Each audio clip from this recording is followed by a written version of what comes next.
What's up, guys? Jonathan with the Mental Side of Golf. And you guessed it, short game practice, baby. We have our 50-yard shot, 60-yard shot, and 70-yard shot. And the name of the game here is consistency, right? Have our white flag up there, and that's what we're going to be aiming at. Now, when we talk about consistency, right, what I'm going to end up doing is I'm going to hit one from 50, one from 60, and one from 70.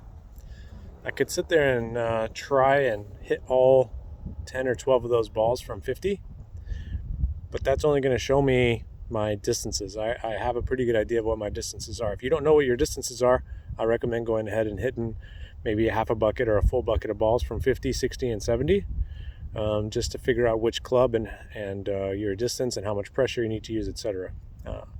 Once you get a little better, right, the idea is to create that consistency with a single shot, because that's all you get when you're out on the golf course.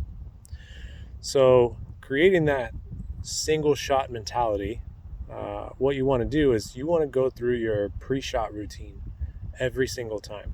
So at each of these shots, each of the 50, 60, and 70 yard shots, I'm going to set up just like I would if I was in a tournament setting.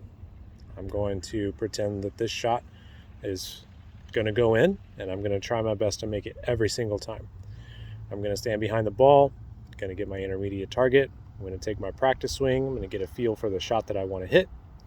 And then I'm going to try and make the best swing that I can, because that's where consistency comes from. It comes from the process.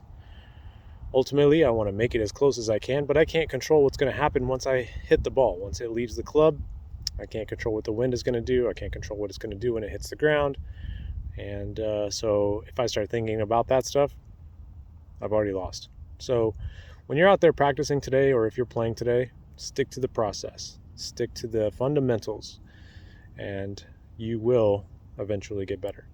If you need help with your game, reach out. Talk to you soon.